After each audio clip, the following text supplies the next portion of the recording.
100 kilometre দূরে bride করতে গিয়েছিলাম, আর সেদিন গিয়েছিলাম 80 কিলোমিটার দূরে নিজের বৌদিকে আনতে। হ্যাঁ, আমার দাদার বিয়ে ঠিক 80 কিলোমিটার দূরেই হয়েছিল, মানে ফলতাতে।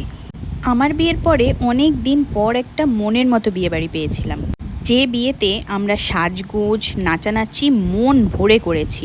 বিয়ের দিন সকালটা একটু খারাপ গেলেও রাত্রিটা কিন্তু ছিল দারুণ।